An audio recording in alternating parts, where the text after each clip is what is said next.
the officials come out and say. Yeah, so much excitement from Minot State there, and it just overflowing. And there hasn't been a goal put up on the board just yet. It's still 2-1, but I assume that goal has counted. 1.3 seconds left. Gatos against Azevedo at center ice. The puck is dropped, and the celebration begins. Minot State's redemption tour comes complete, and for the second time in 6 years, the Beavers are Murdoch Cup champions. The Beavers are now, like I said earlier, they're 2 for 2 in the championship, and for poor Iowa State, this is just something you're all too familiar with. That 27 years since they last won a title, it extends now to at least 28, and you can see it in their faces here as they gather around their netminder, Gadecki.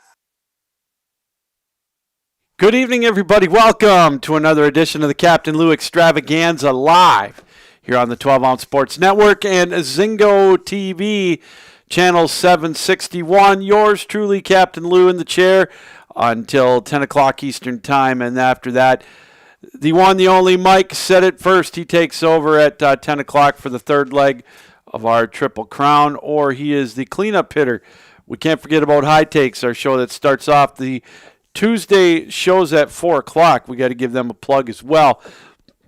Thought we would start off the show tonight with a little reminiscing of the ACHA Men's Division I Championship game from what's going to be 2 years ago. We've got news of the sights and sounds of where the national championships in the ACHA may be, and we're going to get more in depth with that at the top of the second hour of our show as the Executive Director of the ACHA, Craig Barnett, stopped by. We had a chance to speak with him earlier in the week, and he's got the updates on where the tournaments are going to be and how they're going to be formatted. And so, great conversation with Craig at the top of the second hour.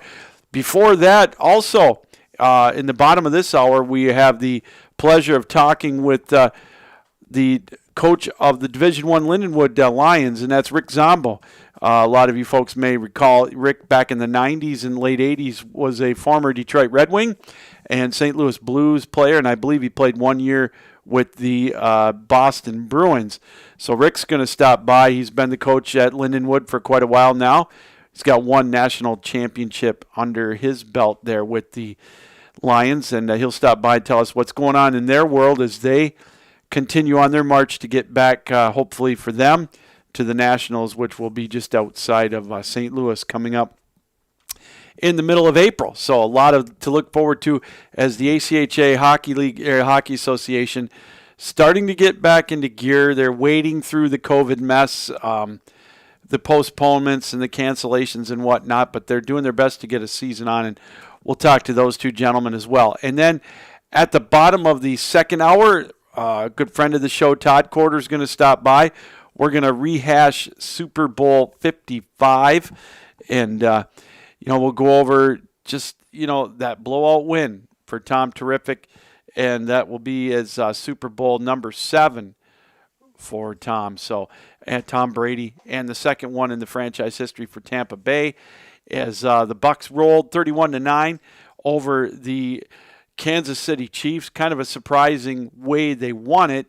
We'll go over that here in a moment, too. But lots to talk about tonight. We're going to spend some time here in about 10 minutes or so talking about the passing of a coaching legend in the NFL. Earlier today, Marty Schottenheimer passed away. Of course, he was the coach of the Cleveland Browns, the Kansas City Chiefs, and the San Diego Chargers. What can you say about Marty? Regular season, 200 wins in 21 years. I think he only had 2 losing seasons in all of his years of coaching. Never could quite get over the hump and on the playoff level, but boy, I'll tell you, he could get his teams there, and he was well prepared. And, again, Marty was a great coach in the NFL. He passed away today, I believe, at the age of 78. So we'll talk about Marty Schottenheimer in this hour as well. Hockey news, Ron Hextall and Bill Burke are getting Brian Burke, I should say, are teaming up to take over the Pittsburgh Penguins franchise. Burke will be the president of operations, and Hextall will be the GM, and talked to one of my good friends, also a friend of the show, Tyler Marcotte, earlier today. He's a big Pittsburgh Penguins guy. He's fired up about it.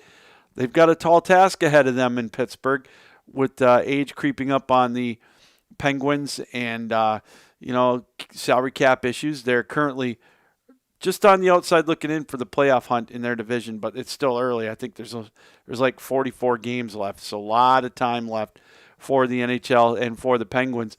And them too, speaking of the NHL, they're kind of, they're wading through the COVID mess. They're started the postponements and cancellations are starting to creep up a little bit in the NHL, and they're taking weeks off at a time, days off at a time, and it's going to be tough. There's some questions to be asked in the NHL. Do you take a week off, 2 weeks off? Do you take a hiatus and try to get everybody quarantined or whatever, or do you just keep going and try to make the games up at the end of the year? Tough call for the NHL right now. There definitely some trying times, and it's tough. You just don't know from one day to next with the variants and everything, and so I don't know. The NHL's got they've got a rough road to hoe, I think, coming up. We're going to find out, can they make it through the season? Will it be a bubble format for the playoffs? Whatever. So, again, lots to talk about tonight. Glad you could join us on this Tuesday, February the 9th, 2021. Great to be with you here tonight. And, again, we got some great guests lined up with Rick Zombo scheduled to join us at the bottom of hour number 1, Craig Barnett in hour number 2, along with Todd Quarter. So we got plenty to talk about. Let's get into it with the Super Bowl. Super Bowl 55, it was billed to be, the billing was, it was going to be one of the best games of all time, Super Bowl. You had the ageless wonder, Tom Brady, and you had who many consider to possibly be his heir apparent in Patrick Mahomes. And it was almost like a student versus the teacher kind of a dynamic, if you will. It had all the billing. It had all the hype. You had the Kansas City Chiefs, who were a potential dynasty in the making. Did they have enough? Did they have what it takes to make it? As crazy as you went into that game, and we talked about it on previous shows, it was a coin flip. Really was. In my opinion, it was. The question marks were, could they handle the Tampa Bay defense? That defensive line, if Mahomes was flustered, could he make the plays? And the same was said with Kansas City's defense. Could they put pressure on Brady? Could they make him pay for, rush him, try to make him make mistakes? Well, as we found out, it kind of was all Tampa Bay. After Kansas City jumped out to that 3-0 lead, I was shocked. I really was. I look back on it. I've had 48 hours to digest the game, and I have to say I was very, very shocked. You can't say enough. Number one, I think it was a coaching clinic with Tampa Bay. Bruce Arians. I've been a critic of his, and I bow down to him. He's a Super Bowl winner. I didn't think he had what it took to be a Super Bowl winner. He surrounded himself with some great coaches, and I'll tell you, Todd Bowles resurrected his career, and he's the hot name right now. And it makes you wonder, and I've heard this kind of whispered about a little bit, would some teams right now that have current coaches, not the ones that just hired new coaches, but some of the coaches out there that might be thinking once or twice, would we go into a different direction? Let's think about this for a minute. Is it worth making a change right now and going after Todd Bowles? We all know the lack of success he had with the New York Jets, but that franchise is teetering on, this total, I don't know what's the word you could call about it, what you could call it, but it's, I don't want to say inept, but it really is dysfunctional. That's a good word for it. And, they fired Todd Bowles for Adam Gase. I know hindsight's 20/20, but oh my goodness, now Todd Bowles is looking like a genius, and what he did to, it was amazing how Tampa Bay took the edge away from the outside edges away from Patrick Mahomes. They flustered him. And, I heard Patrick Mahomes say, I don't know if it was this morning or last night, he's got to learn, and this is absolutely 100% right, he's got to learn not to try to make the big play every time. It's like when you're they weren't out of it at halftime. It's just he tried to make those scrambles. He scrambled for what? What did they say? 497 yards? And and for what? No touchdowns. He tried to make the circus throws, the acrobatic throws, falling on his, sidearm, falling down, whatever. Now, granted, a couple of them were dropped in the end zone, but one of them that was dropped, the score was out of reach anyways. But he was trying to do too much himself. And that's not going to work in any sport. Football, basketball, you name it, hockey. You can't take all the shots and you can't make all the throws. You got to learn when to take the first down and live to play another day, another game, another play. And he didn't do that. And I'm not placing blame on Patrick Mahomes. That's not who lost this game for Kansas City. But I think that's something that he'll learn from it. Hopefully, for his sake, he'll learn from it. And, they'll be back. Kansas City's not going anywhere. Folks, I got to tell you, if you think that this is going to set them back, no way. They've got the pieces in place. It's just what really surprised me about that game was the lack of adjustments that Kansas City made at halftime, especially. They did nothing. Nothing at all. I think they only ran the ball 16 times. And, Eric Bieniemy, maybe this wasn't his finest coaching. Byron Leftwich thoroughly outcoached him on the offensive side of the ball. And Bruce Arians, he thoroughly outcoached Andy Reid. Pretty evident. And I was shocked by that. And, Our next host tonight at 10 o'clock, Mike said it first, there's no secret. You follow him, you listen to him. He is not a Brady fan. He refuses to give Tom Brady any credit. I'm not throwing you under the bus, Mikey, but I got to tell you, what else does Tom Brady have to do? I'm tired of hearing the excuses. And please don't tell me the referees had anything to do with this game. Those were legit penalties. Tom Brady took advantage of what was given him, and that's what a good quarterback does. And, again, you give him a chance, and he just exposed Kansas City. It's like he was toying with them.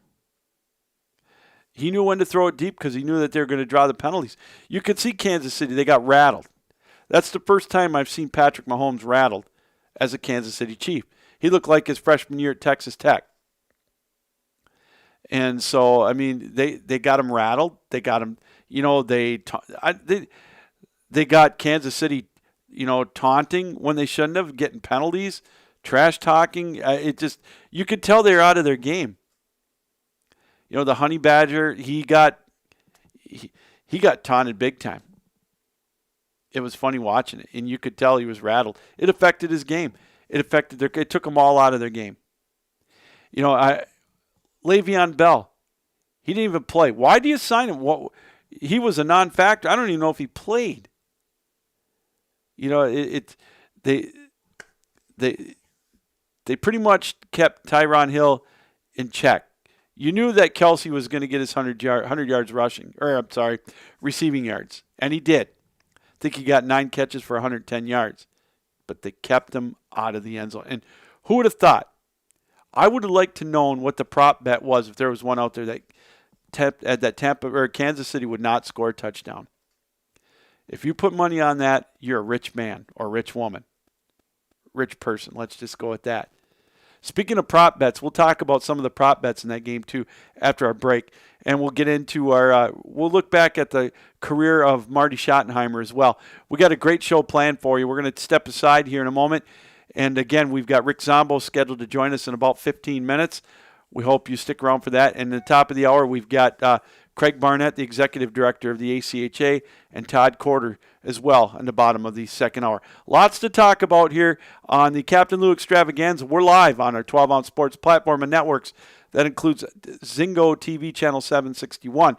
We're on our Twitter page. We're on Facebook Live. We're also on our website, and that is, of course, 12ouncesportsnetwork.com, and we're on our YouTube channel as well. Don't go anywhere. We'll be right back. We'll talk more about the Super Bowl and the passing of Marty Schottenheimer. We'll be right back.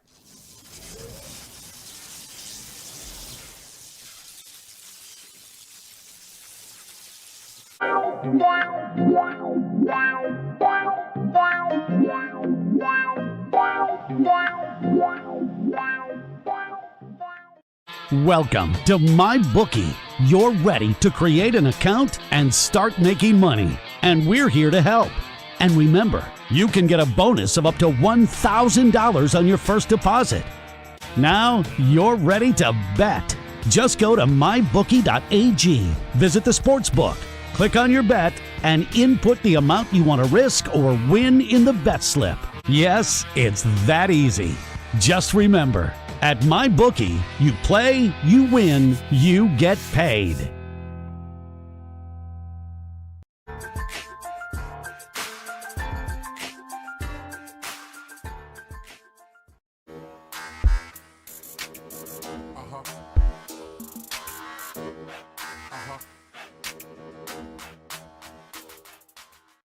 At Amazon, we're pretty good at getting things done.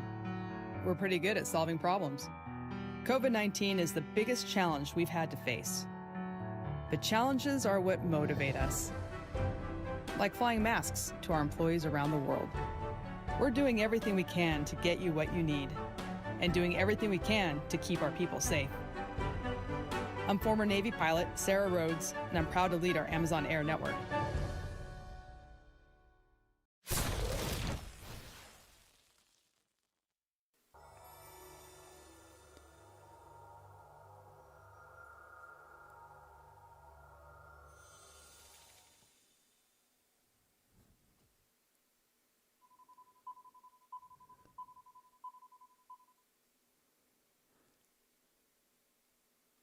Whoops, sorry about that. Getting a little ahead of ourselves here tonight.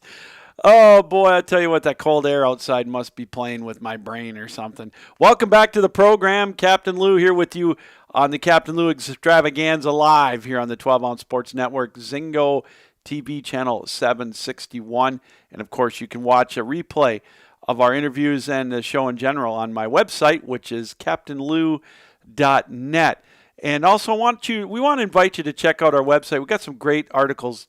Tyler Valdez, Ethan Yarbrough, both of them do wonders with their NBA and NHL writing. And I invite you to check it out. Good quality writings as well. And you can get the links to the Vegas Squares podcast. They do a lot of with the golf. I know they've got another one coming out of the can, as they say in the business.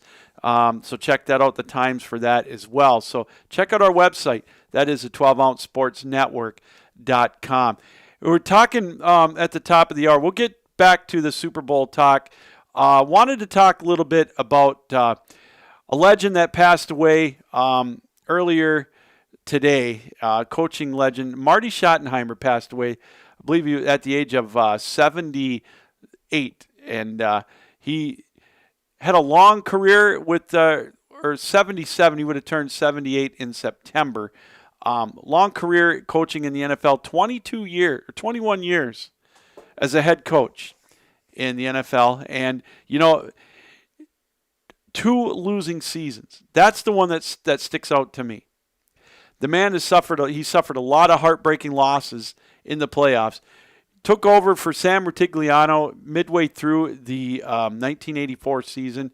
Went 4-4 the rest of the way. Then he is 8-8 and 85. But then after that, went on a run of 12-4, 10-5, 10-6 before he was let go after the 88 season from the Browns, as Art Modell said he wanted to go in a different direction and bring a little more of an offensive punch to Cleveland.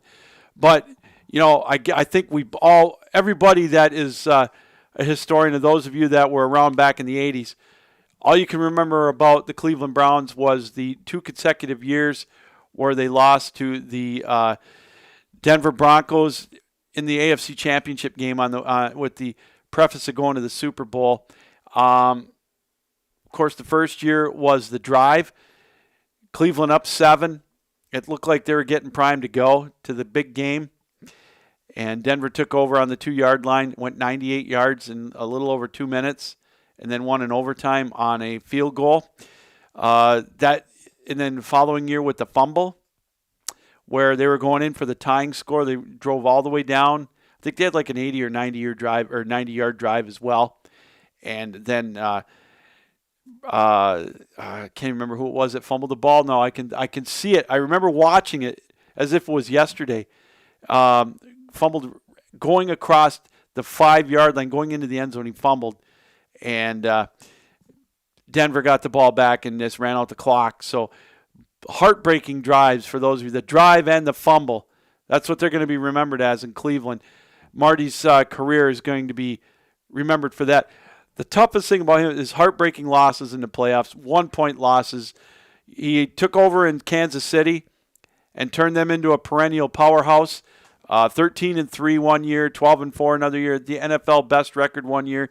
Losing to Miami, losing to Buffalo back when in Buffalo's heyday in the 90s. Losing to Indianapolis. And then taking over, he got hired in Washington for 1 year. Went 8-8 and got fired when Washington brought in Steve Spurrier, and we all know how that went in Washington. And then he got hired in San Diego and proceeded to turn them into a potential winner, a perennial winner every year. 12-4 in 2004, 9-7 in 2005, and then 14-2 in 2006. And lost in the opening round of the divisional round of the playoffs that year and got fired right after that. And, just a tough break for him. He's going to be remembered mostly for his playoff losses. 5-13 in the playoffs. What can you say? 200, 126-1 in the regular season. And Hall of Fame numbers for sure. 21 years. And if you talk to anybody in and out of the coaching business, the media, whatever, one of the nicest guys, most accommodating guys that you could ever meet on and off the field. So much so, I can remember, I heard this afternoon, but I remember this interview, listening to Mike and Mike back in the day. They had Mike Ditka on, and he said, if you don't like Marty Schottenheimer, then you must really be a horse's butt. And that's exactly what he said. And I remember that. And it's true. He was very accommodating, did some television work, and then in his, right after he got let go. And, he was one of those savants. And he had to have been good to stick around for 21 years. Just couldn't quite get over the hump to get to the big game. Just shows you how tough it really is. You could be a dynamite coach. Just ask, some of the other teams that have never made it. Ask Dan Marino. He made it his second year, I believe, or rookie year with Miami. He never got back. It's tough, but they had their chances. Bernie Kosar, he won with Elvis Gerbach. Of course, Joe Montana left San Francisco, went to Kansas City, got knocked out in his first playoff loss that Marty Schottenheimer had with Kansas City. And, had some great teams in San Diego as well. It's pretty tough when you go 14-2 in the regular season, then you get fired right afterwards for losing a playoff game. It's kind of like coaching at Ohio State when John Cooper was 10-1 and got fired because he lost to Michigan. I mean, you look at numbers like that and you think, holy cow, how can a guy get fired for being 14-2? But when you're 5-13 in the playoffs, that'll do it. That just, the Spanos, the ownership they wanted a change, and there was, part of it was some of the coaches that left after that year, and they just thought maybe the atmosphere there in San Diego wasn't good enough. But Marty again passed away today at the age of 78, and again from all accounts, everybody that has known him, he's, you couldn't find a nicer guy on and off the field. So our condolences are to his family, and I know he passed away. He suffered from dementia, and for those of you that have had to deal with that, we all know it's just a very demeaning disease, and our thoughts and prayers are with his family. We know that Marty is now in a better place, so rest in peace, Marty. And again, a great coaching career spanning with Cleveland, Kansas City, the Chargers, and of course his 1-year stint with the Washington football team. Well, we talked about it at the top of the hour. I wanted to get to this too while we got him. We want to kind of teased it. How many of you, going back to the Super Bowl, did prop bets? I know I did. I was bitten by the bug. Sports betting is legal here in Michigan now, so I had the opportunity with the various apps to do the sports betting. And the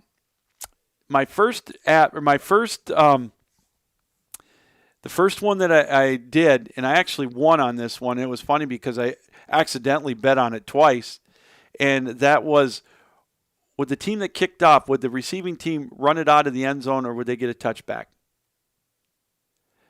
Kansas City won the toss, and they deferred, so they got to kick. And I had a feeling Tampa was going to run it out. I really did. And the payoff was like plus 330. So I ended up winning, I didn't bet the house or the farm or nothing like that. But, I ended up doing okay with it. That kind of set the tone. I was playing on house money. But some of the interesting ones that they had, and I think I may have talked about this last week. Can't remember. But the first one I really thought I was going to get. I really did, especially on 4th and goal at the 1. The over-under on Tom Brady's rushing yards was a half yard. And his official stats was 1 carry for 0 yards. And I'm like, oh, man, couldn't do it. Just 1 yard. That's all I needed. And I think it paid like plus 150. So I kind of got a 0 on that one. Then the other one I thought was intriguing. And I bid on this one and didn't get it. The over-under on the amount of players that would throw a pass was 2.5. And I took the over on that one because I thought, why not? Maybe a fake punt, a halfback pass. I thought maybe Kansas City might throw some wrinkles out there, trying anything, especially when they got behind. And heaven forbid somebody got hurt. A backup quarterback had to come in like Chad Henne and throw a pass like he did in the one playoff game. But nope, boom, didn't get that. But I think the funniest one, and this one almost got, my brother-in-law Chuck was watching the game with me, and he bet on what they called the fat man touchdown, and I hope you don't think I'm disrespecting offensive linemen, but if an offensive lineman scored a touchdown, the payoff was like plus 3,000. So you just think about it. You put, Sawbuck on it, you win $300. That's not too bad. And the tough part was when the lineman for Tampa went right through his hands in the back of the end zone on that 3rd down pass. I mean, it was there. And he couldn't, and it just, oh my God, we both jumped up and down. It was like, oh, I thought he had it. That kind of made the game fun. We needed those elements because it turned out to be a blowout. I didn't do the coin flip. I just, I don't know. And the national anthem, I think, went over. I think the over-under was 2 minutes. On some of those, I guess it was 2:15 and it went 2:17. So you won if you did the over. But just, those were some of the fun prop bets that I really enjoyed. And so I hope that you had a chance to enjoy the Super Bowl. The numbers were down, the ratings. Now, I know the streaming numbers were up, but the numbers were down. But that's been how the season's been. I think overall television numbers were down 7% for the NFL, but it's been that way all year for all the sports. So I'm not particularly surprised. But, and then I was listening today on another show, and they're talking about how the rights, the broadcasting rights are going to be up, I think, in 2022, if I'm not mistaken, after the end of next year. And they're already saying the numbers are going to be astronomical. The league's going to get $2 billion per network per year. That's going to be the going rate. NBC is going to want a piece of that pie for sure. They're going to want to get in on it. More of a player, if you will, than they are now. CBS and Fox are going to be right there, and ESPN, ABC. $8 billion just on television per year. Just let that sink in for a minute. With the way the pandemic is, and you're going to, how long will it take before a full a stadium can be full? That's a nice fallback to have if you're the NFL, for sure.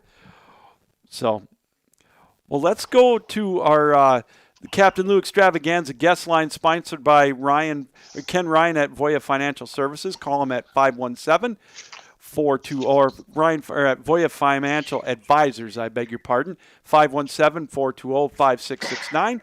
And we welcome in the head coach of the Lindenwood ACHA Division I team, Rick Zombo. Rick, welcome back to the program. How are you? Well, I'm doing well. Thank you. Thanks for the invite. Doing very well. Good. Hey, I wanted to get you on, Rick. I know they've talked about it on the website, on the ACHA site. They've got the date set and the location for the national tournament. I know you're not quite thinking about it at the second, but it's got to be good news for the boys. It's been a long layoff for them, 11 months. Kind of exciting news to get the ball rolling on 2021. Yeah, there's no question. I mean, to say that I'm not thinking about it, I think about it every day. It's the preparation to win that last game of the season. So every day, I talk about it, I think about it, we train for it. Whenever you think it's down the road, you're never prepared for it. So Every day is a part of the process. And even if advancement comes in small increments, you have to have your eye on the prize. We know last year, obviously, 2020 was a good year for you guys until the end, obviously. You had a very good team. Talk a little bit about the team that you had that made a good run. Unfortunately, couldn't play in the Nationals, but you guys had another stellar team last year. Yeah, I had an amazing team. We were on a roll at the end. We probably, I don't mean turn a corner because things were going pretty good, but there's always a moment in the season that says, okay, we're battle hardened. Okay, so you have to understand to win the national tournament's not always the best team because you got to win 4 straight against 4 really good competitive teams. And there's never any secrets because all the coaches, when, you can make the top 20, it means you do your work, you do your homework. So there's no secrets. But you need to also be lucky. And we're rolling pretty good. And I've always been a firm believer our 5-team Central States League is extremely competitive. And to jump around as far as who wins Central States needs a lot going into the tournament. Mm-hmm. And we had to get into the final game against Illinois, we went through 5 overtimes against Iowa State. And that was, I know the Illinois fans didn't like it because they had to wait around 3 hours till our game finished. But any real hockey enthusiast, somebody who's been in the rink forever, would claim it as one of the best college hockey games I've ever seen. It wasn't wait by the door as punch, counterpunch, counterpunch, and the attrition rate. Illinois has that enormous rink, larger than Olympic. And the dehydration, the cramping, there's not a player going through any season, let alone in the playoffs, that doesn't have some type of chinks in their armor. But the amount of fatigue and the resilience, like I give Iowa State all the credit in the world. We happen to be the team that scored that goal and the fortunate one to score the goal to win. But to see the pride and the discipline necessary was 5 overtime. It was amazing. It was really good. And, the hardest thing in the world, when you have these athletes compete and do everything you've asked for and say, now we can't take our show on center stage, crushing. Oh my God, I can't even imagine. Yeah, no, it's crushing. Yeah, and it's, I mean, it's like I got to be the big man on campus, but I got feelings too, and to hold back my disappointment and emotions. Oh. They only see, grizzled Rick, right? Yeah. But I was like upset emotionally that we couldn't bring these guys to center stage on a national tournament grandstand, and they deserve it. Right. Agreed. I was going to ask you about that 5 overtime game because I saw that, and the first thing I thought of, Rick, was what they asked John Cooper what the toughest part was. Were your feet cold after that 5 overtime game, like he said? No. You know what the hardest thing is? The hardest thing is that you just open the door and let the horses run. Yeah. So I've always had a deep team. So we normally run 4 forwards and 7 deep.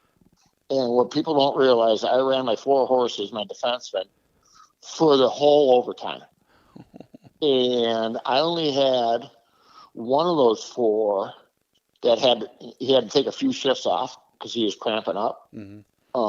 But our training staff and running the waters and the potassium pills, it was ridiculous. We had parents, trying to find Gatorade, and it came with cases of Gatorade. It was unbelievable. It was a complete unification of a team, and we weren't settled that was it, right? Mm-hmm. So yes, it's nice to win your tournament, but people don't realize or recognize or even care to talk about who the conference champions is. Yeah, they only know about the national champion, and my guys are ready for it. Yeah, it's everybody wants to say, "Oh, the seniors are boo-hoos. It's too bad." It's everybody. It's a freshman. Like you don't get this opportunity. right. Yeah. Like you might think you're close, and just because as a freshman you walk into a nice situation doesn't mean it's going to be there as a sophomore. So you got to take advantage of it, and it's pitfalls and mistakes are part of maturation, learning process, and once the hardship and crying is done, we got to give them tomorrow, which is this season. So that's a great point you bring up, Rick. With the freshmen, nothing's guaranteed on the respect of. You could have another recruiting class coming in, or someone else could just have a greater off season, and they might get the playing time.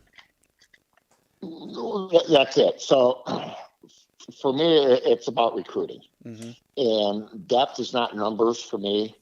Depth is giving players responsibilities, all players responsibilities in the season. That allows me to judge and hedge my bets when it comes to being able to play on center stage, right? So everybody's good. I don't care what team or my team. They all skate, pass, and shoot. Okay, but weekend games during regular season,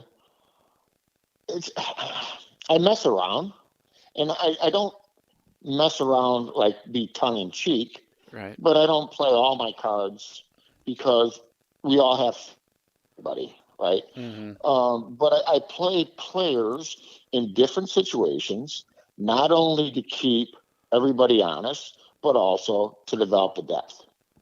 But realistically, I want to see who could play in a national tournament game when the stakes don't get any higher. Like the game doesn't change. Yeah.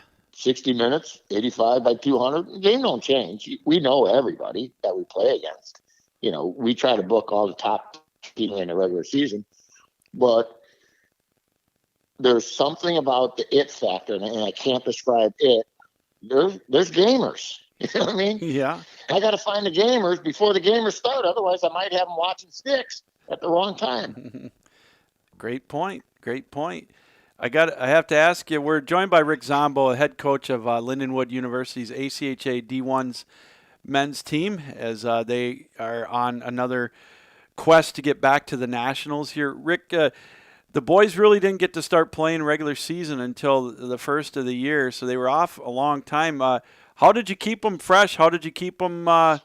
You know, how did you keep? How was the practices and everything going in with the delay to the start of the season? I'm going to take a different twist on this. We're actually fortunate. We're fortunate because once I got over the month of mumbling and grumbling and everything was negative, I recognized that the only place of normalcy in their campus life was coming to the rink. Okay. So even though I ran 4 identical practices to pods or 15 players, to me, when I get to the 3rd pod and the 4th pod, it's like Groundhog Day. Like I was like tapped out.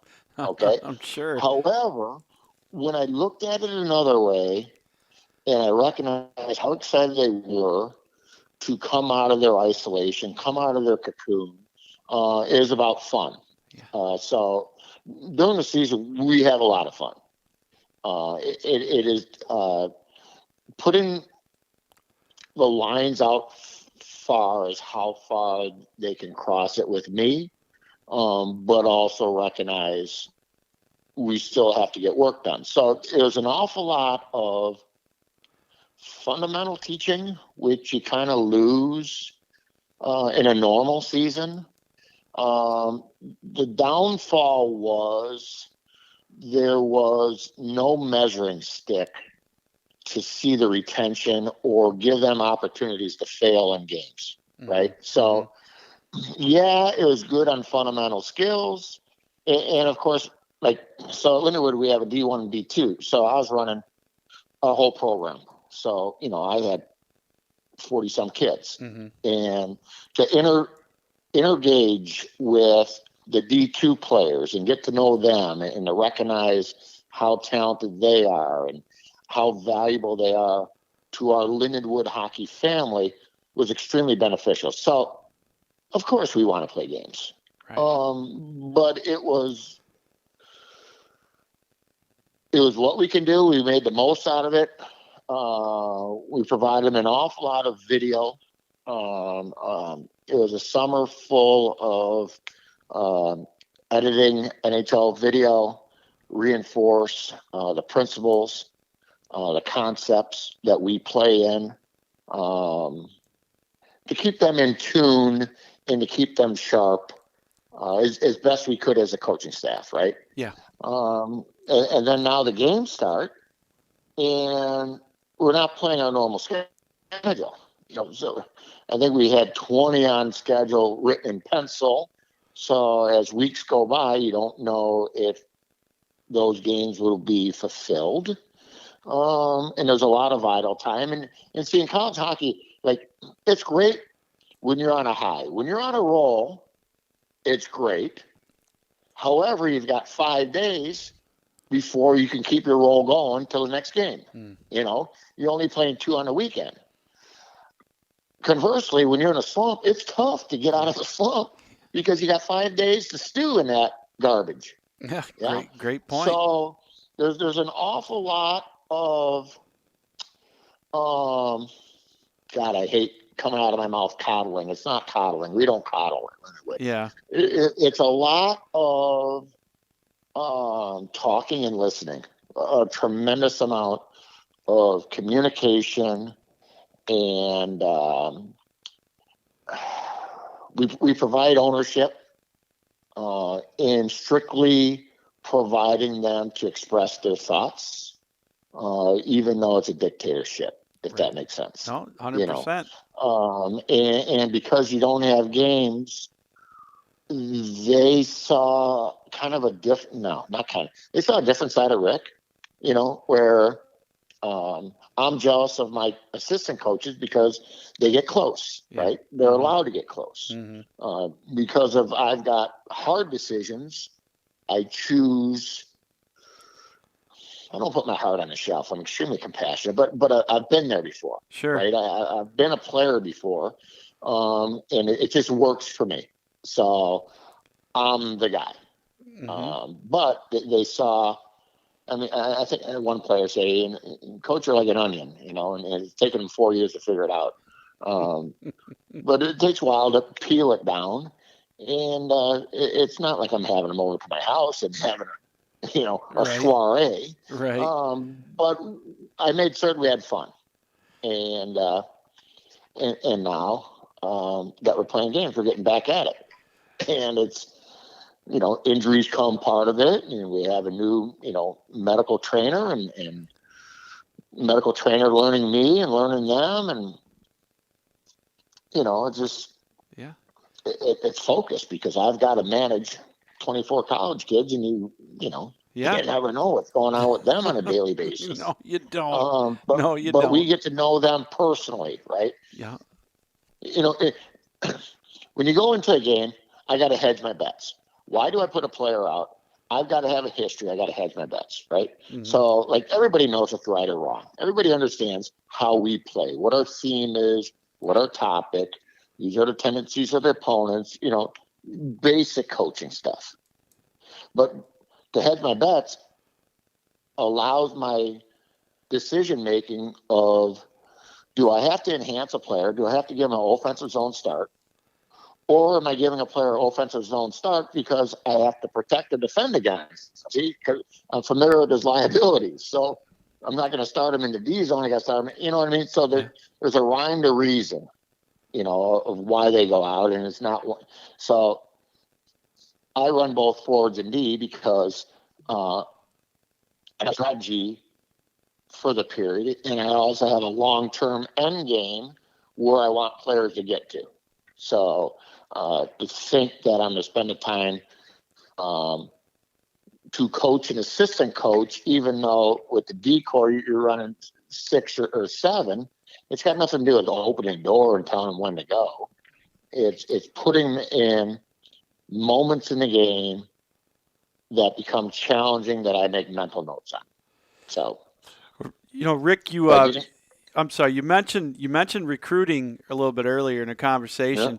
How's COVID changed that for you? I mean, has it made it more difficult for you, or is it really? Tell us a little bit about that. What kind of changes have you had to make in the recruiting process? I believe that in college sports, 60 to 70% of success is all recruiting. So I've got 4 guys that watch films. We don't have the resources to actually go and see personally. Mm-hmm. I have a great eye for upside potential versus plateau. But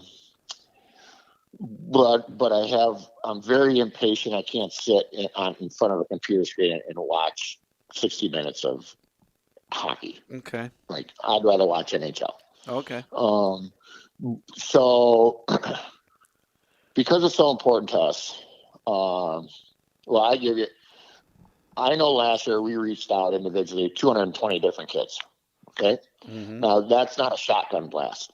So that is actually watching film, following up on network, talking to opponent coaches, talking to players.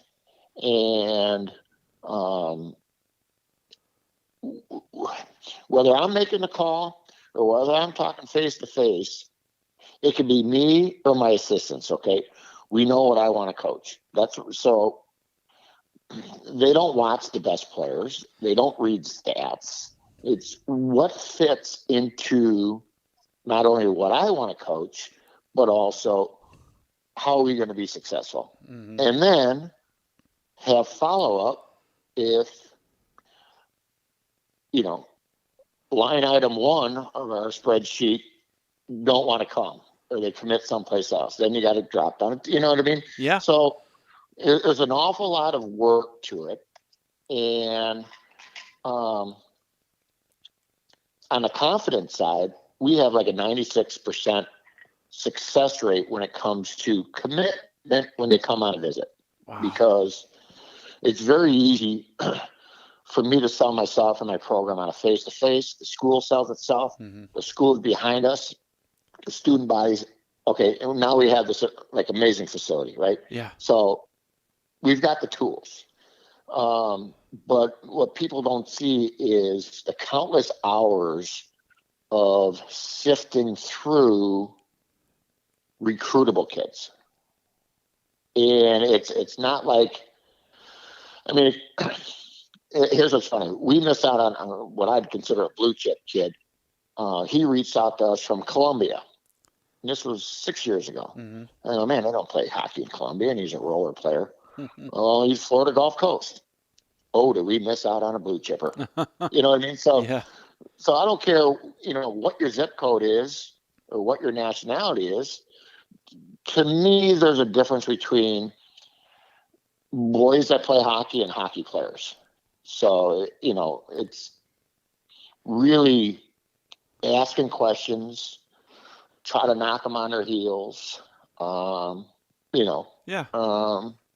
and judge the interest. And to be honest with you, all these good kids have options, so that doesn't intimidate me, nor do I need the justification that I'm snooping the right trail. It's like all sales. Both sides have to be happy. 100%. 100%. So in our recruiting, so when I said earlier, is there promise, is there potential, or is there plateau? That's really, really important, because a stud at a lesser level might not have any growth left. Yeah. Or might just want to be a stud on some team where we're all about team. Yeah. So to say 1, 2, 3, 4, red, blue, gold, green, it don't matter. Everybody's interchangeable because they get opportunities. Well, Rick, you guys have started out again a good start, undefeated. What do you think has been the good points of the season, and what do you think you may have to work on to keep the ball rolling as you head down towards that trail to nationals? Well, we got to play more games. We got to be pressured. We need a lot more stress inoculation through our games, our competition. Mm-hmm. And the teams that we're playing, we got challenged this past weekend against Ohio. They always have, a strong program. But it's young. This year is young for them. And also it was their first, in the season. So that was a good game. Other than that, when you're playing teams that are perennial 12 to 20, it doesn't mean that. They're just inconsistent, right? So if play our aggressive game, crack somewhere, right? Mm-hmm. And so as long as we get one goal more than the other team at the 60 minutes, it don't matter. And sometimes it takes longer than that. we need stress inoculation. So whether we got to go through a rash of injuries, whether we have to, have a happy whistle, the guy at the stripes, or like a really polished team, we need that.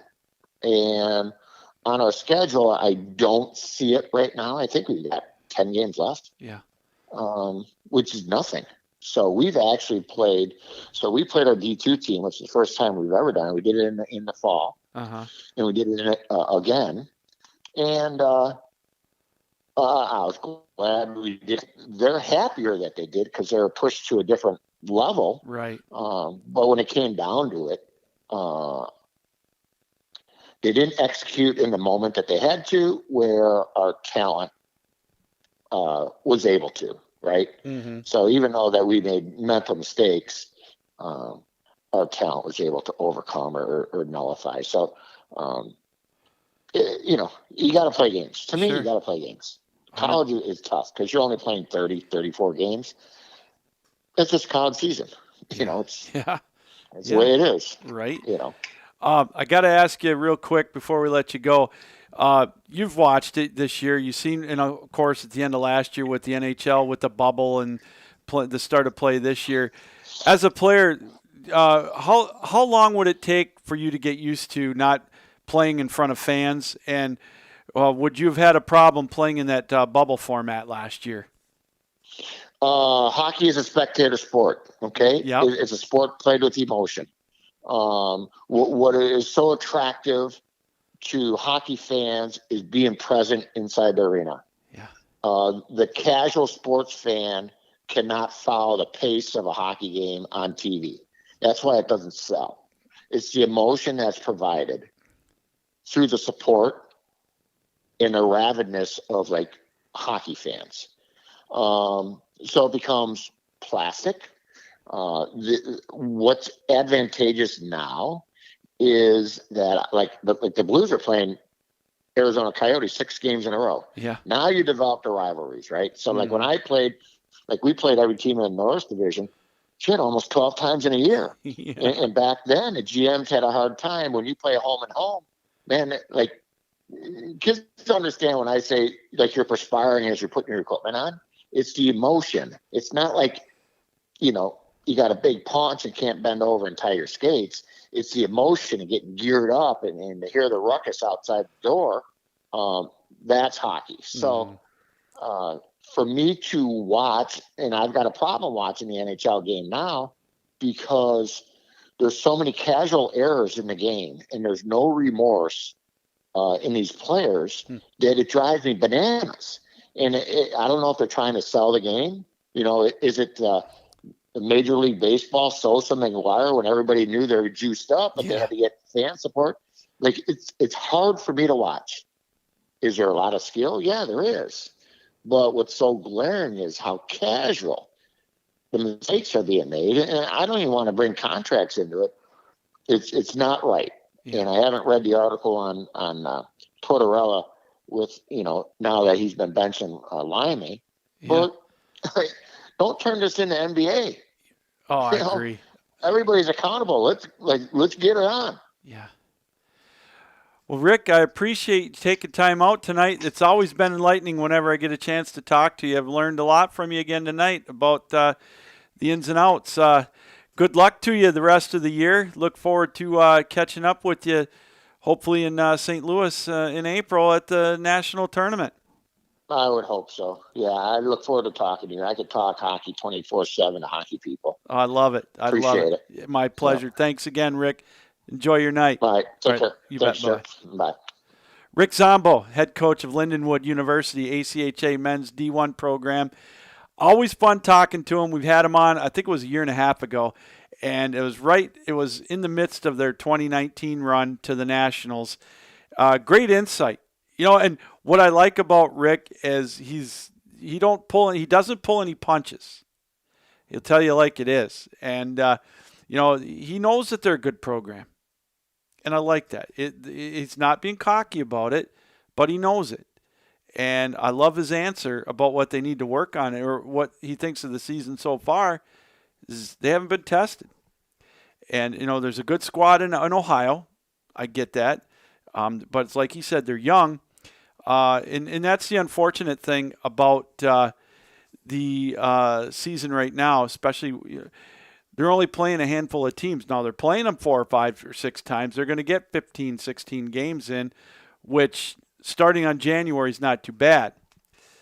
But, you know, they're when you're in a situation like they are where they're not getting tested, is that going to be detrimental to them once they get to the Nationals down in St. Louis in 2021, you know, coming up in the middle of April. The Nationals have been they were pushed back 3 weeks, and so now they're going to now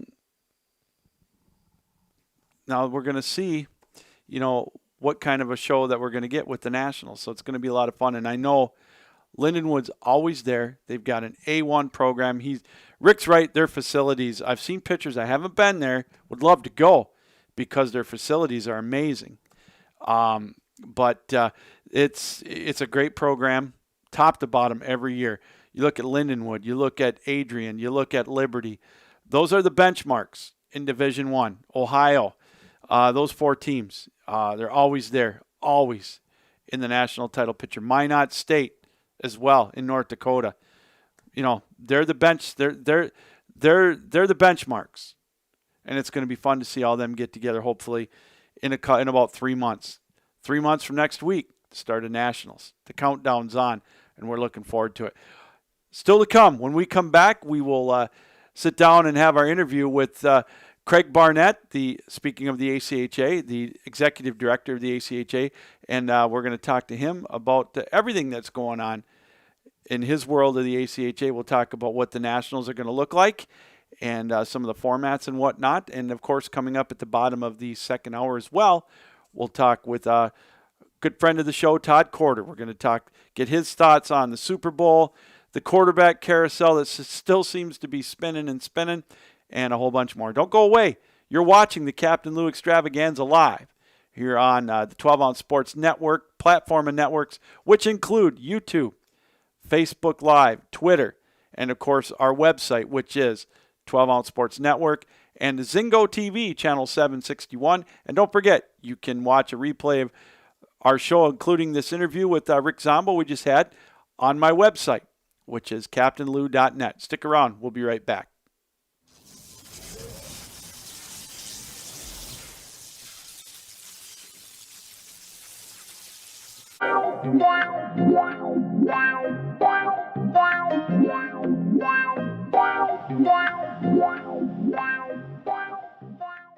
Welcome to MyBookie. You're ready to create an account and start making money, and we're here to help.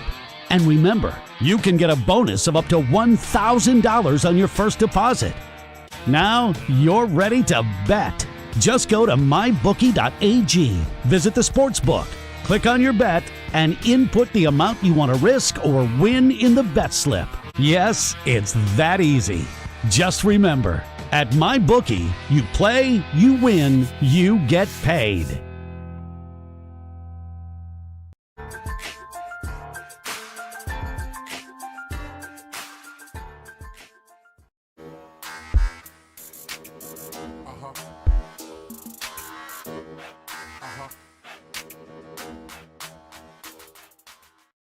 At Amazon, we're pretty good at getting things done.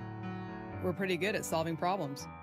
COVID-19 is the biggest challenge we've had to face. But challenges are what motivate us.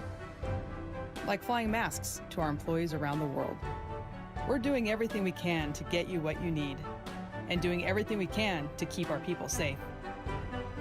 I'm former Navy pilot Sarah Rhodes, and I'm proud to lead our Amazon Air network.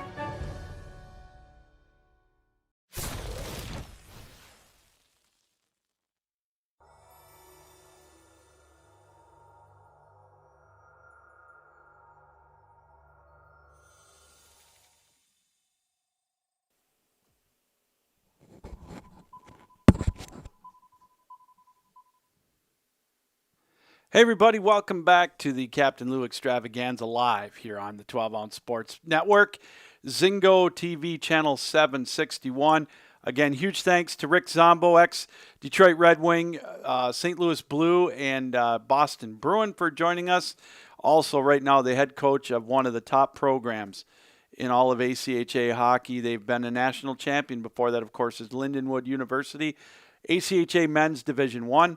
He's their head coach, and he talked briefly about their D2 program, and they're right up there as well. They had a huge weekend, very, very successful with them as they beat Florida Gulf Coast. For those of you that follow the ACHA, Florida Gulf Coast in Division II and Division III is always in the national title picture. So big weekend for Lindenwood, both at the D1 and the D2 level. Hey, we're going to take you now to an interview, speaking of the ACHA, that I conducted yesterday, as a matter of fact, with the head of the ACHA, the executive director, Craig Barnett. He was kind enough to stop by, and kind of an update, the state of the ACHA and what they're looking like here in the next few months before, and what we can expect for the national tournament, which is coming up in April. Here's our interview now with Craig Barnett. And welcome back, everybody. And we're pleased to be joined by the executive director of the ACHA, Craig Barnett. Craig, thanks for taking time out of your busy schedule. First, I got to ask you, the last time we talked, things have been going crazy. Has your head stopped spinning yet with all the different things that you've had to encounter and work with this year? No, it's been challenging, for sure, just like it is for everyone else. It's been very busy. We got some great people working, as you know, with our commissioners and our staff. And, even though a lot of us are furloughed, we're continuing to work and trying to plan for, an exciting spring semester year. And as you may have seen, we're having a few national tournaments at least planned for right now, and that's really exciting for the student athletes, and we're pleased to do that, and hoping, with fingers crossed, we continue to see more and more hockey here. Well, it was announced that the men's Division I is going to be in St. Louis area, and men's D2 and women's D1 are going to be out in the Bismarck and Minot State area in North Dakota. Yeah. Craig, what went into making your decisions on having the tournaments there?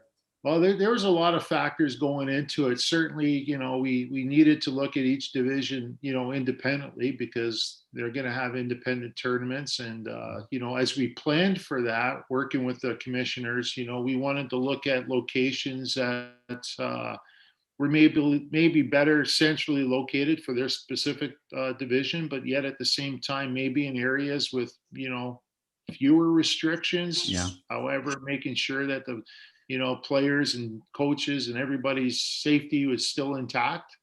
It also helps that, because of, obviously, COVID's, had a financial implication on a lot of us as well, right? So, instead of 461 teams actively playing, we actually are at about, we're going to be about maybe 80, 90 playing, and that affects, the financials in terms of operations and so forth. So we were fortunate when we put out the RFPs for the proposals for all 5 divisions at that time that, we had several come back from either communities with ACHA programs or ACHA schools themselves. And that's important, one, because, we continue to try to build the brand on our memberships campuses and so forth, and maybe reap some benefits in terms of the financials won't be as steep. Ice costs are expensive, probably more if we went to a public rink as opposed to a members rink. So those types of things helped us when we looked at the proposals and we looked at how many teams are playing per division and who they are and where they're located.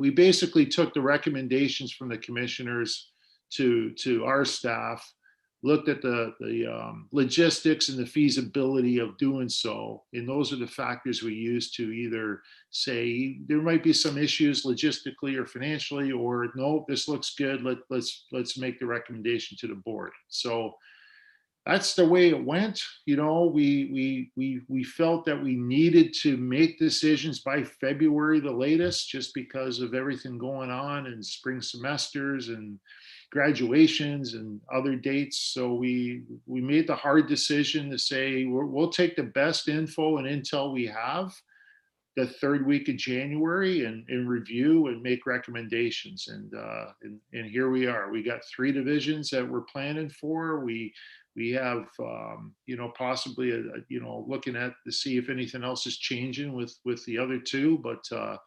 we have some, at least as of today, we have some hard plans to see some national championships.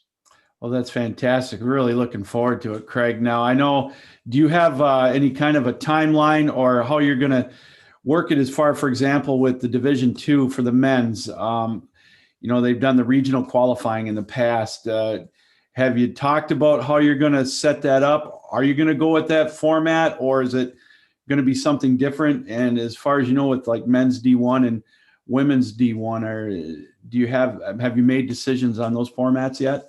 Sure. And again, that's, specifically on M2, to your question, John Eccles, our divisional commissioner, has been working, hard, a lot of phone calls and talks and communications.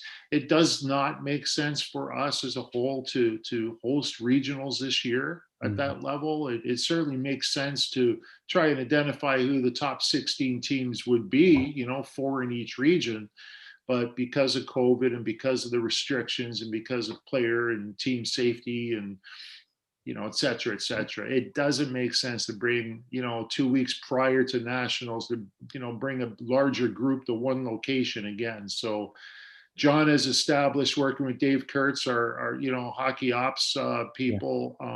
They've established some national ranking committees, utilizing, our members, coaches, GMs, league commissioners. He's got a group of, I think, 10 to 12 people that are going to take the easy job of ranking teams Yeah, okay. from a human perspective, but Okay. it's really the only way to do it this Yeah. year. And we understand that in the best years, there's always going to be questions about rankings. Oh, sure. But we've looked at everything up and down, left and right, to make sure that we can implement the best possible rankings and people and the system during this time. So will we get it right? We hope we'll get it right as best as we can. John's worked hard at it, and we'll see how this plays out. And at the end of the day, right now, we're planning for 16 teams, which is our norm. But what COVID has taught us is to have contingency plans. Oh boy. And so we'll also plan for maybe an 8-team, a 12-team type of tournament, just as a backup. It's funny is on that point, you and I were talking before we came on with the interview about like what's going on here in Michigan, but on a broader scale at the national level, Craig, I mean, you've got to deal with different protocols for each state, let alone each school. And that's got to really, really make things even more difficult and make you more flexible, does it not? It does. It's a great point that you make there, Lou, because, on the RFPs themselves, I think the first, if it wasn't the first, it was the second point that anybody that was placing a proposal with us, and we're fortunate for all the ones that did make a proposal to us. But one of the first 2 points were that they need to supply us with their local or regional healthcare people in that area for us. Once decisions were made, my job, and I have a call tomorrow with our M2 folks, is to work with those professionals in that area to make sure that we have a COVID mitigation plan in place, because as you know, during the season, the ACHA doesn't really, dictate or police exactly what they need to be doing to meet those COVID standards. That's really up to, they need to meet their institution's requirements, and protocols in order to be permitted to compete this year. Mm-hmm. And not only that, but also their state and local protocols, because, what one team has, to your point, in Michigan, and they're playing a team from another state, are probably two different type of protocol plans. The national tournament, being an ACHA hosted tournament, is different. That's our tournament. We host it. We need to make sure for our membership's sake and our student athletes and coaches and fans that, we have a COVID mitigation plan in place. And, it only makes sense to work with the people that know it most, the people that know it the best in those locations. So we're happy that we have experts in the 3 areas that we've identified for M1, M2, W1 that we're working right now on mitigation plan building. It's different. Bismarck and Minot are relatively the same, being, from the same area, but St. Louis, maybe a little bit different as well. And that's what makes the ACHA so unique. We're all different. Every division's different, so yeah, it's been good work, but at the end of the day, when you look at this, Lou, you look at the last 3-4 days, the NCAA Division III, cancel all their winter championships. Here we are continuing to try and make it work for our student athletes, and as we said, right now we're making some progress. We've instituted the extra year eligibility for all our student athletes, just as the NCAA has. So we're trying everything to, give our student athletes, the best experience they can, and knowing that they're not going to get a full experience this year, but they'll also have that opportunity down the road if they choose to exercise that. Speaking of that, Craig, I'm glad you brought that up. I was going to ask you that with the extra year of eligibility that the ACHA is going to give you. Now, maybe this rule is a little bit cloudy just on my end, but is there an age limit to playing on the ACHA level? And if it is that going to be bumped up a year, or how does that work? Well, every student athlete that is on an ACHA team this year, any student, let me put it this way, any student athlete that was affected by COVID within the ACHA this year will have that opportunity to extend their year of eligibility. So I do not believe we have, I should know, but I don't know, to be honest, the age limits for, I think we do with M1 because the clock, but M2, M3, W1, W2 doesn't, but I would refer to Dave Kurtz on that, our rules expert, because I don't want to mislead anybody, but the bottom line is, for anybody that was in, ACHA, even if they were not competing this year because of COVID, anybody that would have played this year in the ACHA will have that opportunity for an extra year of eligibility if they choose to exercise that. Well, it's Craig. I've had a chance to watch some of the play on the ice this year. With here in Michigan, with some of the teams opening up, and I got to say, even though I don't know if you've had a chance to see any online or anything, even though there's been a break, the play's still very good, and the kids have come out fired up, and they look really good. Well, it is, I've been watching, and, it's great to see them on the ice. Social media these days is so the world that you're part of, but, to be able to even see the highlights or see goals or just see the teams taking the ice through social media than games that you can't actually watch. It's just great to see them on the ice.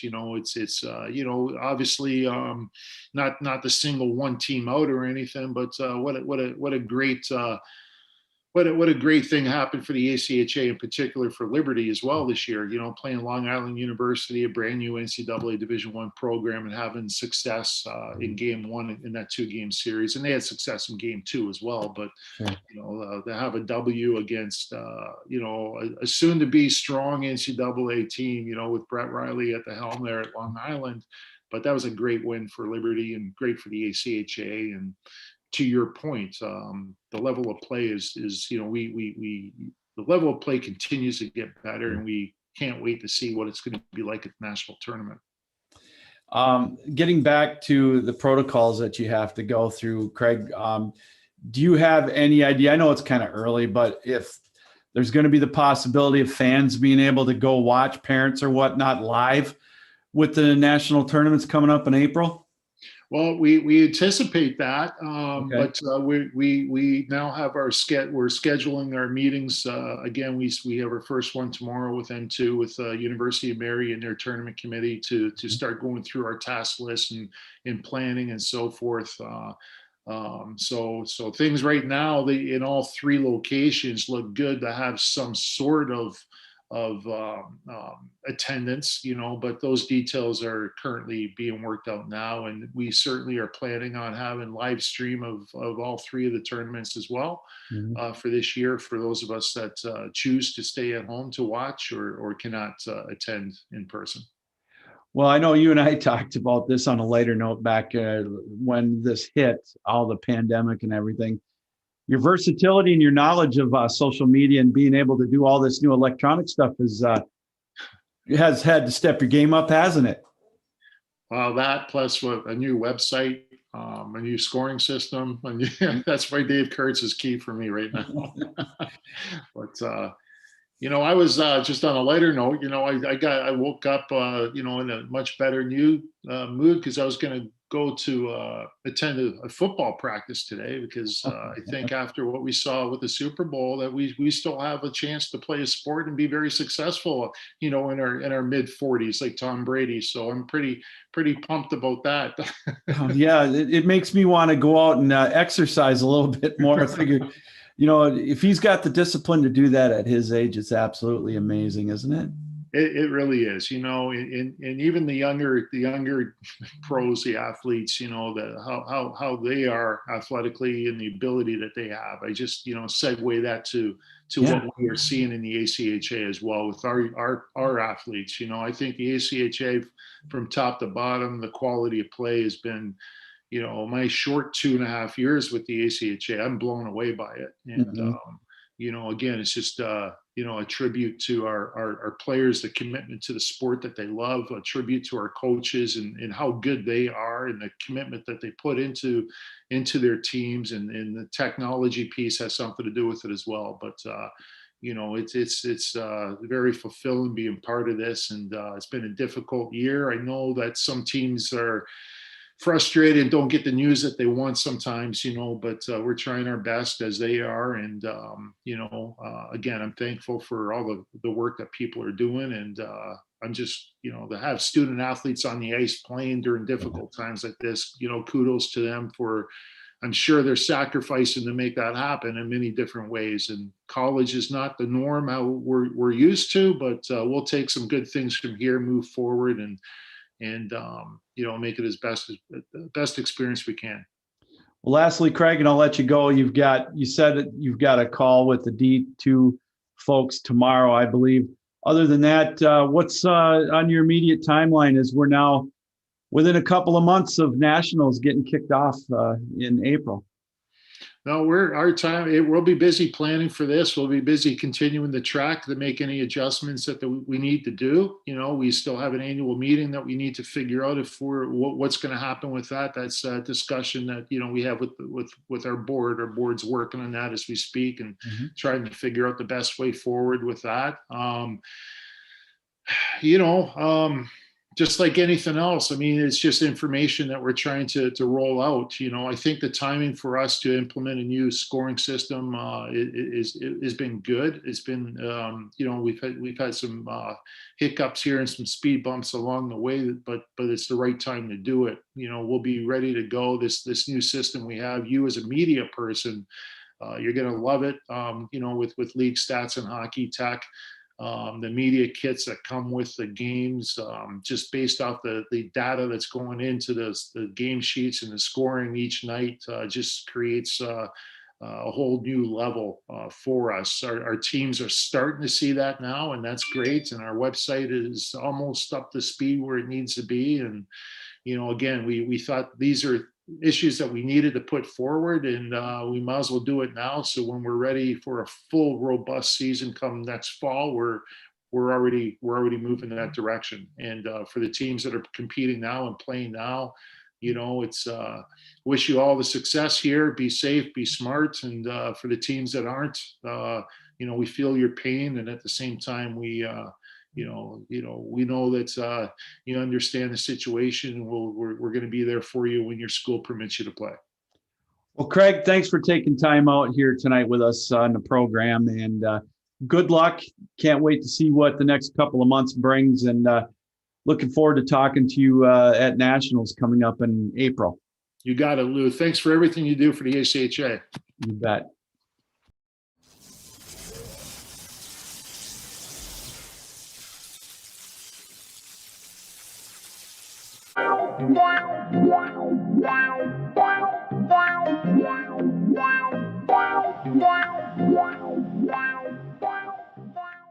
Welcome to MyBookie. You're ready to create an account and start making money, and we're here to help.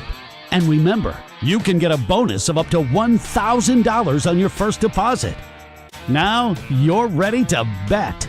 Just go to mybookie.ag, visit the sportsbook, click on your bet, and input the amount you want to risk or win in the bet slip. Yes, it's that easy. Just remember, at MyBookie, you play, you win, you get paid.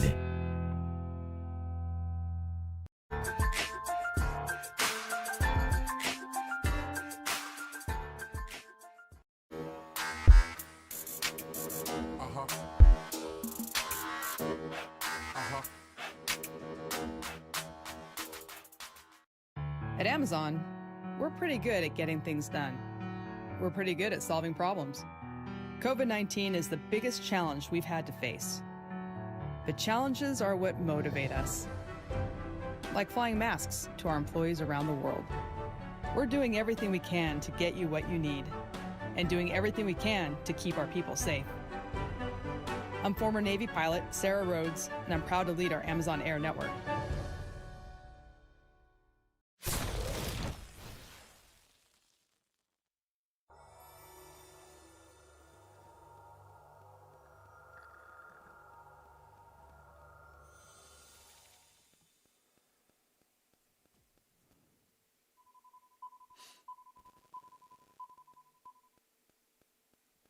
And welcome back, everybody, to the Captain Lou Extravaganza live here on the 12 Ounce Sports Network and Zingo TV channel 761. Again, that interview with Craig Barnett was on the Captain Lou Extravaganza guest line, which is sponsored by Ken Ryan at Voya Financial Advisors. Give him a call, please, at 517-420-5669. That's Ken Ryan at Voya Financial Advisors. Again, that number, 517-420-5669. So, some interesting news from the ACHA. They're going to have their Division I tournament in the St. Louis area, and Division II in North Dakota, along with women's D1 in Minot and Bismarck. As of right now, it looks like D3 and women's D2 are going to be postponed because just not enough teams. Who knows? You never know. It'll be interesting to see. But still, there's going to be some great tournament action, and we'll keep you updated as we always do here on the Captain Lou Extravaganza. We love talking ACHA hockey, and of course, we brought you the regionals last year in the North in Division 3 and the Central in Division 2.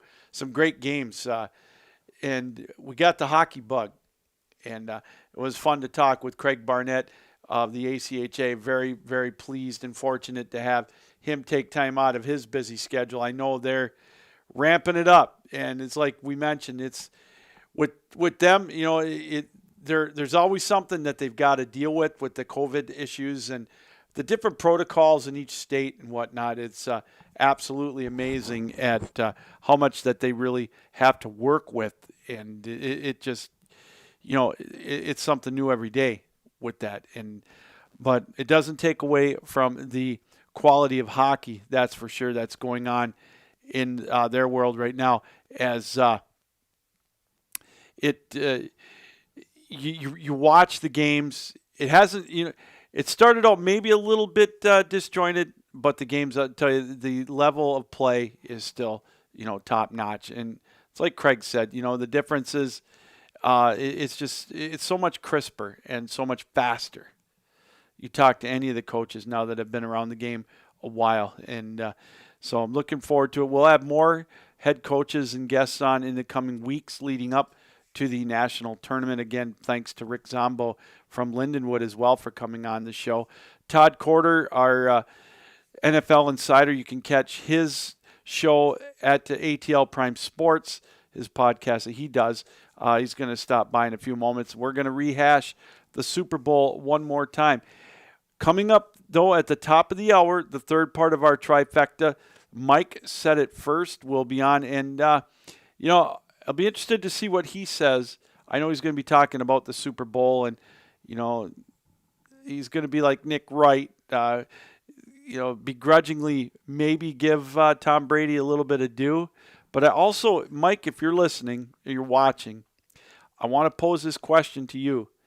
Please tell me, if Brooklyn can't play defense, how are they going to make the NBA Finals? And I'm not saying you said they would, but I'd like to hear your explanation on that, because Detroit went out and they hung one on them tonight. The rebuilding Detroit Pistons. What is their record now? 7-13. Brooklyn, you can have all the shooting with James Harden, Kyrie Irving, and Kevin Durant. And Durant's playing very well. But if you can't play defense, if I could play defense just as good as them, you know that they're not going to go very far in the finals. The Lakers lead. They won't even get to the finals because I think the Bucks will figure it out. Philadelphia has been a surprise. They're not going to get past Milwaukee playing defense like that. And I know there's time to right the ship, But I don't know, boy, when you can't even beat the Detroit Pistons. The Pistons seem to step up their game when they play the big boys. I see the other night they lost to the Lakers in double overtime. And, of course, the big trade with Detroit, they got rid of Derrick Rose. He's now a member of the Knicks for Dennis Smith Jr., and I think they got another second-round draft pick out of the deal. So a good move for Detroit, I think, if they're definitely in rebuild. And it's a good move for Derrick Rose. He gets a chance to maybe get on a team that has a little better shot at going to the playoffs. The Knicks they're on the right track. You know, they're a ways away from being a true contender, but they're on the right track, and I think it'd be a good move for him. He can mentor some of the other point guards on that team and the other players, and he gets to reunite with Tom Thibodeau, who he was with in Chicago. And so, you know, they were definitely a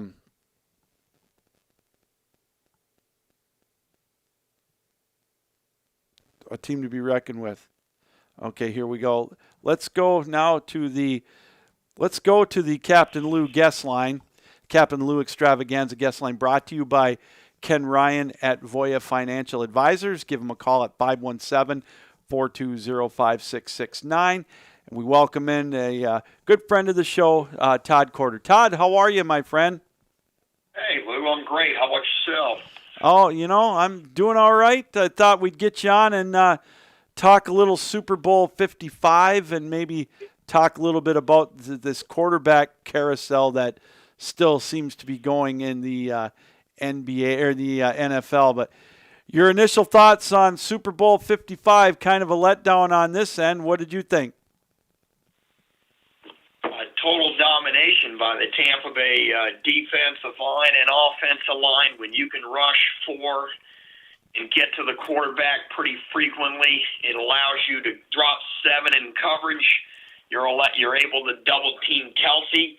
You're able to double team their Hill. And you're able to take a linebacker as talented as David and put him one-on-one with Kelsey at times if you felt like it, or you could double him. But David did a good job on a lot of circumstances by himself. The safeties were able to rotate and help in double coverage. And Mahomes, you know, it was miraculous as many times as he got off the football because that front four just whipped the Chiefs' offensive line. Even though the Chiefs were losing, they nearly lost their top two tackles into the game, and they had a guard that didn't play at all due to COVID this year. But, losing Eric Fisher before the Super Bowl really took its toll on the Chiefs. But, what was puzzling to me from a Kansas City perspective is they did not really try to run the ball with any consistency at all against that too-high safety defense at Tampa Bay. They dared them to run the football. They wouldn't do it. They never committed to the run. They wouldn't stick with it. And they played right into the Tampa Bay defense. Then when you flip to the other side of the ball, the Tampa Bay offensive line was just magnificent. Jones and Fournette were fantastic running the football. Tom Brady was just really flawless.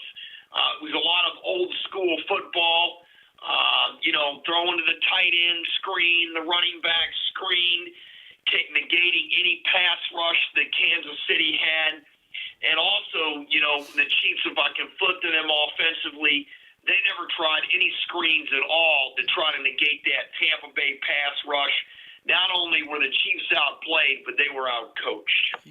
And Todd, that was my next question for you is I sit here and I think about it, 48 hours after the game, and I think of all coaching staffs that would not make adjustments, I thought they'd be the last one to not make adjustments, and it sure didn't look like they made any. And when they came out in the second half and it was same old story, I was dumbfounded by it. I was stunned, too. This is the first time that Mahomes never scored a touchdown in his career, and the Chiefs never reached 10 points with him at quarterback. First time they'd never done that. It was just a total domination, and what can we say about Tom Brady? I mean, this guy may be the biggest winner in professional team sports ever, period. Past Jordan championships, has more championships than any NFL franchise, including 6 for when he played for New England, 6 for Pittsburgh, 5 for 49ers, 5 for Dallas. The only one I believe Yogi Berra has, 10 or 11, and then Bill Russell has 12. But, Bill Russell, who was great, I'm not taking anything away from him. There was only 10 teams in the NBA at the time when he was racking them up. There are, 30-plus teams in the NFL, and the competition today is a lot stiffer than it was back then. Oh, no doubt about it. You can't say enough about him. He took what he was given to him, but he was smart enough to do it, and he exploited it. You hit the nail on the head a couple minutes ago. He exploited it, what he could take. And I want to go back to Mahomes for a minute. And Todd, I don't know about you, but I hope that he learned from this that, he can't do everything on one play. And to me, it looked like he tried to make up 20 points on one play by running back and forth instead of maybe running for the first down or, checking down. It just seemed like he tried to hit a home run with every pitch. And you just can't do that. And he says he's going to learn from that. But to me, that was evident with those mad scrambles. Yeah, he made the acrobatic throws, but it didn't get him anything. And I hope from his perspective, he learned from this game that, he's got to take what he's given and he's got to run it himself. A few times, though, Lou, he did take off, especially in the first half. But the physical beating he took in the second half really didn't allow him to try to run the football as much. You could tell that, the turf toe, he's going to have surgery on tomorrow, and he's going to miss most of the off-season. He'll be ready for training camp. But, it seemed like he moved much better in the first half than he did the second half, and it seemed like to me aggravated that injury in the second half, and maybe he was hesitant on trying to take off like he normally would. And a lot of times they were just cutting down his lanes. I mean, he was spinning, turning. He could, it was just miraculous how he got the football off, but the coaching staff didn't help him out by, like you said, take some easy plays, dump it, negate the pass rush with a screen, some kind of easy play to get the Chiefs 4 or 5 yards, 6 here and there, and try to negate that pass rush, and they did zero to do it. Boy, I tell you, Todd, they made Todd Bowles look like a genius, and it makes you wonder what the hell the New York Jets were thinking by firing him and hiring Adam Gase. Well, as you know, Lou, being a coordinator is totally different than being a head coach. I mean, you're in on it. If you're a specialties on defensive head coach, you're helping take care of that ball, that side of the ball. Really, you're not doing anything with the offensive side of the ball, and your job is to facilitate and handle a lot of things that the other coaches don't even try to handle. So, it's just so different being a head coach than a coordinator, but that's how they want these guys coming up now, is to learn from a coordinator position before they hire him for a head coach. I don't see what the prerequisite is. To me, a head coach is a leader and an organizer, and to be able to get your team ready to play football by using your assistant coaches to do so. And, speaking of the Lions, they didn't hire a coordinator. They hired Dan Campbell, who they believe can do that. We'll have to see that in the future. John Harbaugh was never a coordinator. He was a special teams guy. So, we'll see if Todd Bowles does get another chance. The coach is as only good as his talent. And, it was easy for Bowles. I won't say it's easy, but it was, what am I looking for?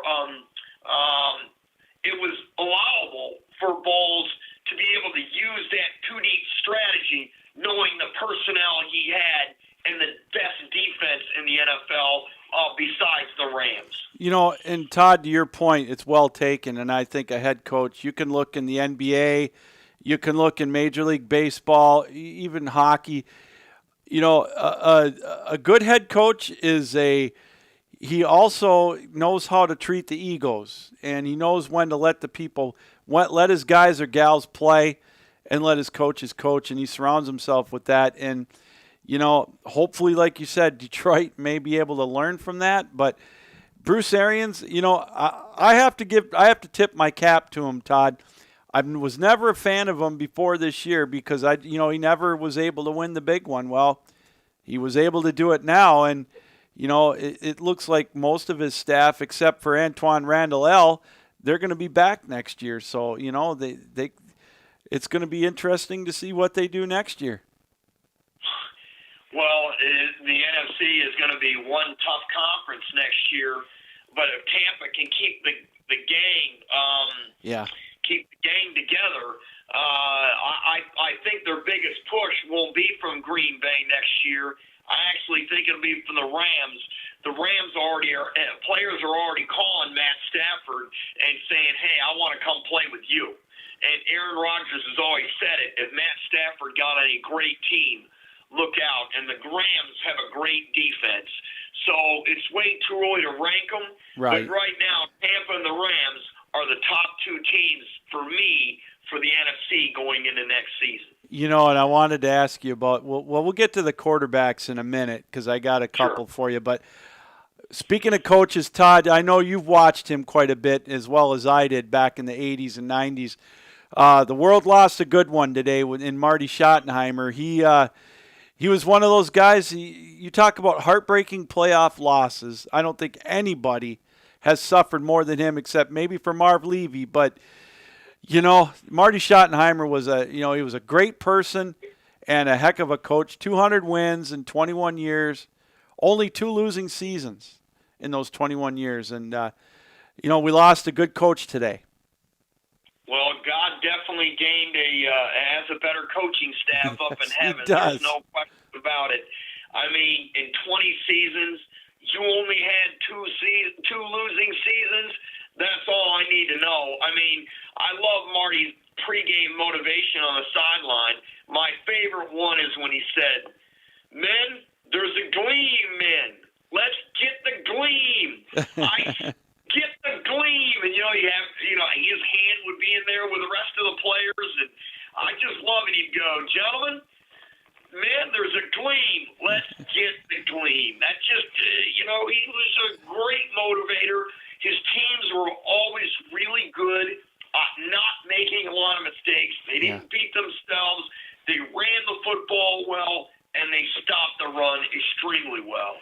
And, I wish he would have got to the Super Bowl one time because, I rooted for him hard when he was in Cleveland and Kansas City, and it just never – and even San Diego. Yeah. It just unfortunately never happened. He had great – teams were 14-2, and they would just somehow lose in the playoffs. Can you imagine going 14-2 and losing and then getting fired? It's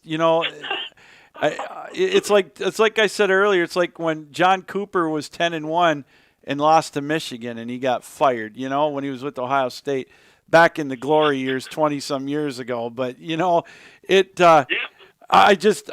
mind boggles me. They would build a statue of Marty Schottenheimer if he went 14-2 in Detroit. They'd probably build more than one. Just to get fired at 14-2. Dean Spanos was the owner. Yeah. In San Diego, and those Cleveland teams were right on the cusp against Dan Reeves' Broncos. I mean, you want to talk about losing and heartbreak fashion. They were going in for the touchdown to win it, and the ball was fumbled. Was that Mack that fumbled the football? It was either him or Ernest Biner, one of the two. Oh, it was Ernest Biner. That's right. I had Ernest. It just hit me. Ernest Biner was on. We had Ernest Biner on ATL Prime Sports when our show was on the radio before it became a podcast. Mm-hmm. And we had Ernest Biner as one of our guests. And it is Ernest spider. But, Max fumbled and had a big fumble, too. Yes. Sometimes I get them mixed up. Well, and then, of course, the drive the year before that, I had Cleveland penciled in to win that when, Denver took it over at the 2-yard line, and I thought, well, they're gonna hold them, and then he went right down and scored, and and then when he was at Kansas City, those good teams, Montana got hurt, and then Right. and then they brought in Elvis Gerbach, and they ended up 13-3, then get knocked out in the first round. Boy, I tell you, he was snake bit. I wish Marty would have had Tom Brady as his quarterback. He would have won one. Oh, 100%. 100%. Oh, my gosh, man. Tom Brady, though, to me,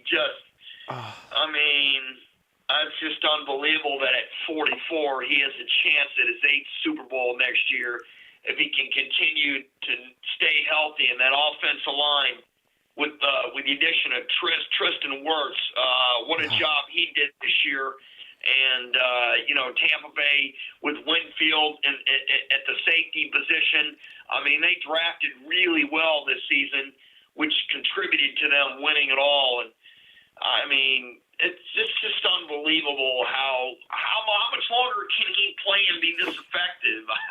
I can't believe it. Isn't it amazing, his training regimen and all that? It's just he looks like he's 30, and it just he looks better than he was when he was 30. Yeah. He's like he's the other way. Oh, I know. What the heck, eh? I know, it's great. We're visiting with Todd Corder. You can catch him on his podcast, ATL Prime Sports. They've got some great banner back and forth. If you want to know anything about sports in the southeastern part of the country and nationwide, make sure you check that out. Follow him on Twitter at Corder Todd and also at ATL Prime Sports. Todd, I wanted to get your opinion. I was listening. I caught some of the interview today on Dan Patrick with Russell Wilson. Oh yeah. And there was talk this weekend that Seattle was getting phone calls about him, and he was asked. I give Dan credit. He was asking him some pretty poignant questions about does he think he should be involved in the decision making, and he finally said yes in a roundabout way, and he made no bones about it. He wants some help, or else he wants out because he wants to win. Now, it's kind of a two-part question. Do you think he's right in doing that? And number two, these guys see Tom Brady, going to a different team and lobbying to get players. Do you see that happening more in the NFL in the next 5 years? I do. Unfortunately, I do. I think the players should play. The coaches should coach, and management should manage. Now, if management comes to the player and says, hey, what do you think about this player? Should we bring him in? If they want the player's opinion, fine. But it's not the player's job. Tom Brady can ask management, hey, right. What do you think about me bringing him in here? He doesn't demand anything at all. He'll say, hey, I think we should go get this guy. But he's not involved. He's the player. Yeah. He takes care of what's on the field. And that's, to me, where the player and coach and management should all separate. I'm with you with that. And you and I have talked before. You're not a real big NBA guy. That's turned into not anymore, unfortunately. That's a players' league. There's no doubt about it. And the super teams, you've got LeBron, and he's just, he's a once-in-a-generational player. But it's funny is I was texting, my son texted me earlier. He's a big NBA guy, and Detroit beat Brooklyn. And I told him, I said, they're not going to the finals. They can put all the super teams they want together, but if they don't play defense, they're not going to win. That's what worries me about the NFL is they're going to lean. I'm all about the players getting their money, don't get me wrong. But if it turns into a players' league, that's not always the formula to win. No, it's not at all. I don't see the NFL doing that. Look at the Houston Texans, Deshaun Watson. They're sticking to their guns, but I will say this. Deshaun can want out all he wants. He's got the no trade clause. He can demand where he wants to go. But I'm telling you right now, the Texans, they hold all the cards. Yep. They can sit him. He doesn't get paid. They can fine him. He can sit. He doesn't play. And he's, they own him for the next 4 years. And Right. then plus it on a franchise tag him. So, they say they aren't going to trade him, but I can guarantee you one thing. If they get an offer that they cannot refuse, and it's from the Jets or from Miami, and they get picks up the wazoo, they're going to take it, and Deshaun's going to get the heck out of there. So, we'll see which side folds, but, Watson's all mad because the equipment manager is left. I mean, they've done everything they can to take him off, and everybody's for the player. But look, maybe Houston's management didn't do a lot of things that were right, but this is a new GM. This is the new coach. They're going to do it this way, and they really don't care. No, you're right. And you said it on my show earlier this year, and I'm 100% in agreement with you. He saw this stuff starting when they got rid of Hopkins, and they traded their picks for Townsend or whatever his name is. He saw that before he signed that extension. So he's got 150 million reasons to stay in Houston. And you're right. This isn't the NBA where if you sit out, you lose that year on your contract. Where in the NBA you can sit out, you still got those 2 years. He's going to lose $25 or $30 million, and we'll see how long he goes until it starts hurting his pocketbook. That's for sure.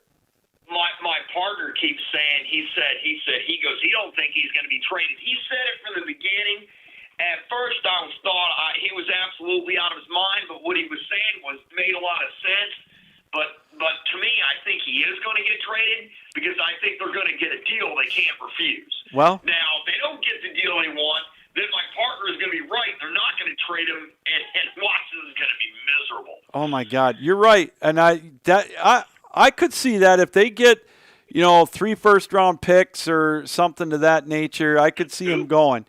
I still don't. I'm still surprised that Detroit got what they got for Stafford. I never thought they'd get 2 firsts, a third, and a starting quarterback. That's so funny, Lou. Everybody says it's a great deal for the Lions. It's a great deal for the Lions. No. Right now, it's the deal for the Rams. What the Lions do with those picks and how Jared Goff plays, we'll see then if it was a good deal for Detroit. But until then, we have to wait. And I guess we do have to wait from the Rams' perspective if it's a good deal for them because they're going for Super Bowl or bust. But if Matt Stafford plays well, and I think he's going to play extremely well in L.A., we'll see how it goes. Well, here's my thing with that trade, and we'll go on to another team. I want to get a couple more. We got a few minutes left. Is Todd, you grew up in this area. You're from this area. The 3 toughest lines of employment in Detroit are being the starting quarterback, the closer, and the starting goalie.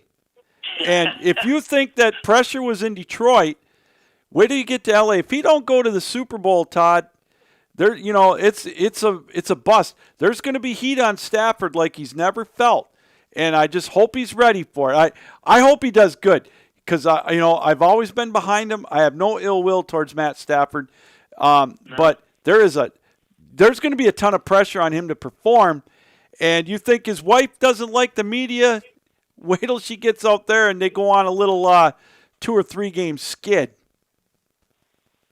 Well, there's no question about it. But, this team, the Rams, they're built to win. Yes, they are. So we'll find out. But at least she can enjoy the nice weather out there because there's not any nice weather in Detroit right now. Oh, God, no. We'll be lucky to get to 20 degrees the next for the next week. So, it'll be 68 here tomorrow in Atlanta. Oh, my Lord. Okay. It's enough of that. I'll at least had some warm thoughts. Hey, what do you think about the trade rumor? You've got Wentz. It was hot and heavy this weekend. It's kind of cooled down a little bit. Wentz going to Chicago for Tariq Cohen and possibly Nick Foles going back to Philly, and I think maybe some draft picks. Boy, if I'm Carson Wentz, I'm thinking, my God, I'm going from one zoo to another, man, because what do they got in Chicago for him? Robinson's going to be a free agent. He's probably going to take the first train out of Chicago. You know, there's going to be so many of these what, if, and but scenarios and trades. I just sit back, and I'm just going to let it fold, and whenever it comes out that's final, I'll just go with that. Because, you know, Dan Dankins, who does college basketball, was saying Matt Ryan hot and heavy to the Colts today on Twitter, and I thought, there's no way in hell the Falcons are trading Matt Ryan. The coach already just said he's our guy, and they're committed to him for at least this year due to the cap, which would be a tremendous hit for the Falcons if they traded him. And the Falcons, they can turn this thing around quickly.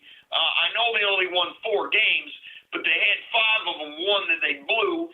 And if they turn it around quickly and get some defensive help in the draft and get some edge rushers, they can turn it around in a hurry. Well, now that football's over, Todd, on the field, what are you going to turn your attention to for the next couple of months? I know pitchers and catchers report next week, but are you going to drop the pigskin for the hockey puck now for a while? Oh, there's no question about it. Look at the NHL. I mean, wow, it's going to be a lot of fun. You know, every game in the NHL is a barn burner in the regular season.